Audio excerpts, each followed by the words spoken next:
Cleaning shorelines is a great thing and can benefit a local area, but we think it shouldn't be an end unto itself. That's because all the cleanups in the world can't keep up with the plastic being produced that then finds its way to shorelines. The global plastic industry cumulatively produced 2.18 billion tons of plastic from 2011 to 2017. That's the equivalent in weight of 400 million Asian elephants in just 7 years. When we clean shorelines, it improves local conditions, but it also sends a message that people can continue to pollute and others will continue to clean it up. That's why we use cleanups to do more, as a tool to inform both science and policy. We do this by making just a few simple changes to our collection practice.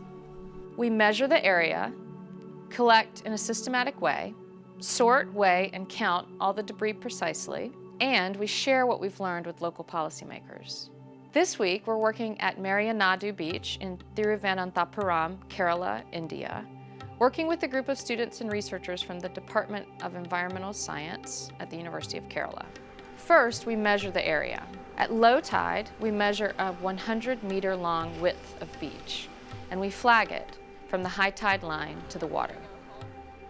We measure this so we know the total area, and we use a smartphone or GPS unit to record the coordinates at all 4 corners. Second, we collect in a systematic way. This means that we want to make sure we cover the whole area and that we're thorough.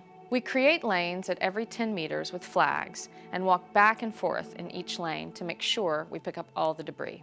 So marine debris is clearly a big issue all around the world, and this is something that we were able to see today in Kerala, India. We saw the beaches just filled with plastics of all different sorts and all different kinds of waste. Therefore, it is really important to conduct these cleanups because the pollution differs per area.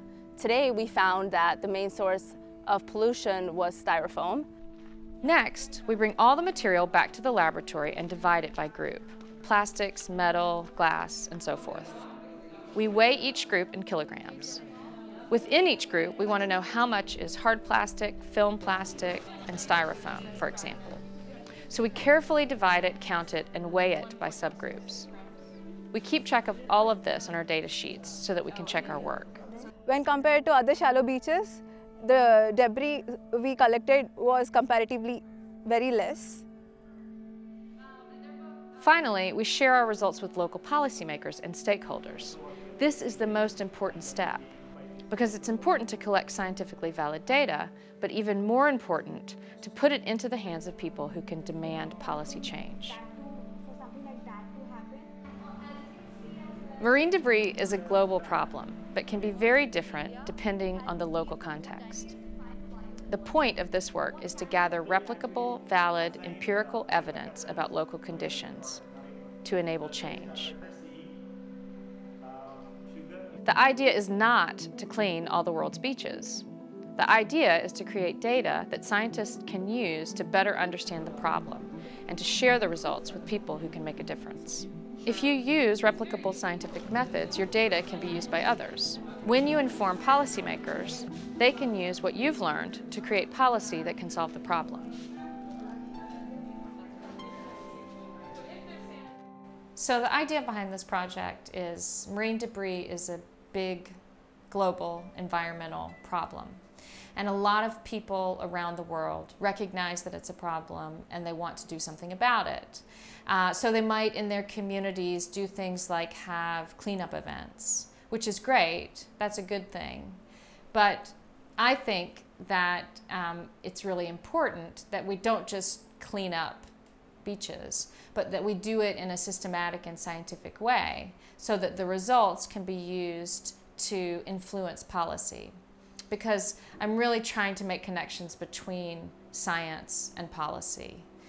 Scientists can use their methods to try to understand a problem, but really someone has to apply what they've learned to make changes in the world and to solve the problem. So join us. Transform your shoreline cleanup to make it more powerful.